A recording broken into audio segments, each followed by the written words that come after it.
नमस्कार दोस्तों, स्वागत है आप सभी का मेरे YouTube चैनल भगवान भजन कथाएं और उपाय में। आज मैं आपको इस वीडियो में कार्तिक मास में स्नान के क्या महत्व है एवं उससे जुड़ी हुई कथा के बारे में सारी जानकारी देने वाली हूँ। तो वीडियो के अंत तक बने रहिए।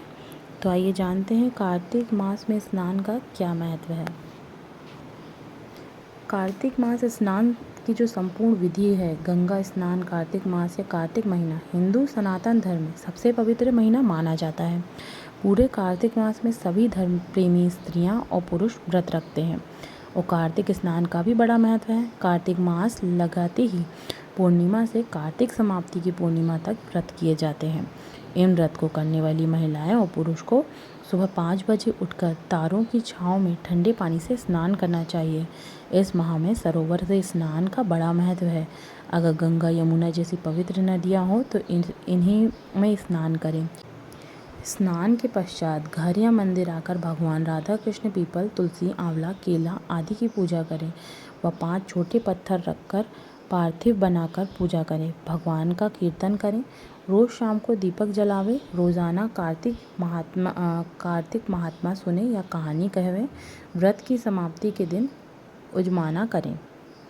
आइए देखते हैं कार्तिक मास की व्रत कथा। कार्तिक मास की व्रत कथा कुछ इस प्रकार है। एक गांव में एक बुढ़िया रहती थी जो 4 माह में पुष्कर स्नान किया करती थी। उसका एक छोटा बेटा और बहू थी। जब तक चतुर्मास का समय आया तो माँ को पहुँचाने के लिए बेटा पुष्कर गया। सास ने बहू को रास्ते के लिए फलहार बनाने को कहा तो बहू ने ज़मीन के पापड़े उखाड़कर बांध दिए। रास्ते में बेटा बहू ने बोला, माँ फलहार कर लेते हैं। जहाँ पानी मिला बूढ़ी माँ वहीं फलहार करने बैठ गई। जैसे ही उसने पोटला खोला पापड़े फलहार बन गए।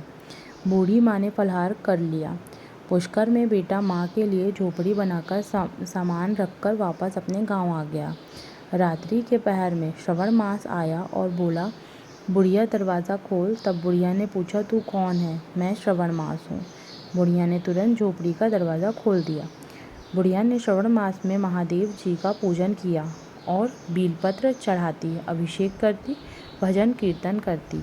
जाते समय श्रवण मास ने बुढ़िया की झोपड़ी को एक लात मारी तो झोपड़ी की एक दीवार सोने की हो गई। बाद में भाद मास आया और उसने भी दरवाज़ा खोलने को कहा। बुढ़िया ने दरवाज़ा खोला, साथ ही सत्तू बनाया, कजरी तीज बनाई। भादवा भी जाते समय झोपड़ी को एक लात मार गया तो दूसरी दीवार हीरे की हो गई। फिर असोज मास आया और उसने भी बुढ़िया को दरवाज़ा खोलने को कहा। बुढ़िया ने दरवाज़ा खोला और तारन कर श्राद्ध मनाया, ब्राह्मण भोज कराया, गणेश जी की स्थापना की, अनंत चतुर्दशी मनाई। फिर नवरात्रि में माँ दुर्गा की स्थापना की, दशहरा मनाया। जाते जाते असोज भी झोपड़ी पर एक लात मार गया तो तीसरी दीवार भी सोने की हो गई। इसके बाद कार्तिक मास आया और उसने भी दरवाज़ा खोलने को कहा। बुढ़िया ने दरवाज़ा खोला और श्राद्ध से कार्तिक स्नान, भजन, पूजन, व्रत किए। दीपावली, गोवर्धन पूजा, भाई दूज, आंवला नवमी करी।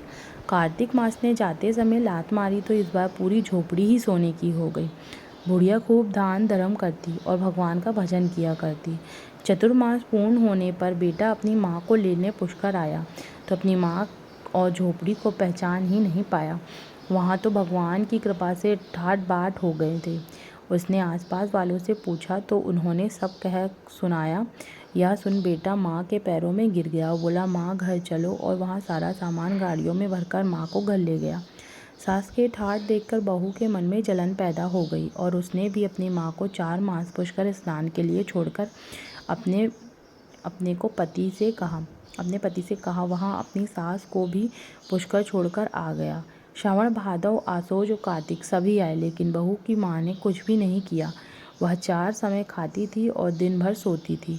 चतुर्मास ने जाते जाते झोपड़ी को एक लात मारी तो पूरी झोपड़ी गिर पड़ी। बहू की माँ को गधी की योनि में होना पड़ा।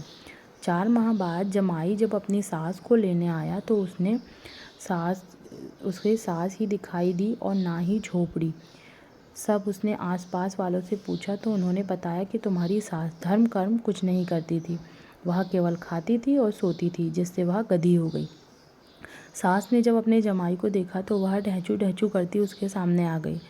जब जमाई ने सास को गाड़ी के पीछे बांध लिया और घर ले गया तो उसकी पत्नी ने जब पूछा कि मेरी माँ कहाँ है, तो वो बोला कि गाड़ी के पीछे बंधी है। जिसकी जैसी करनी मेरी माँ भोली है भी, तूने फलहार की जगह ज़मीन के पापड़े दिए थे तो वे फलहार बन गए। जब उसकी औरत बोली, ब्राह्मण के पास चलकर पूछे कि मेरी माँ मनुष्य योनि में वापस कैसे आएगी। ब्राह्मण ने बोला, तेरी सास जब स्नान करके और उस पानी को लेकर अपनी माँ को उस पानी से स्नान करा देगी तो उसकी यह योनि छूट जाएगी। तब बहू ने ऐसा ही किया, उसकी माँ मनुष्य योनि में हो गई। हे राधा दामोदर भगवान, जैसे तुमने लड़की के माँ को सब कुछ दिया वैसे ही सबको देना। तो ये थी कार्तिक मास की कथा। अगर आपको कथा अच्छी लगी हो तो वीडियो को लाइक करें, शेयर करें, सब्सक्राइब करें और बेल आइकन को दबाना ना भूलें, जिससे इसी प्रकार की वीडियो आपको आगे भी मिलती रहे।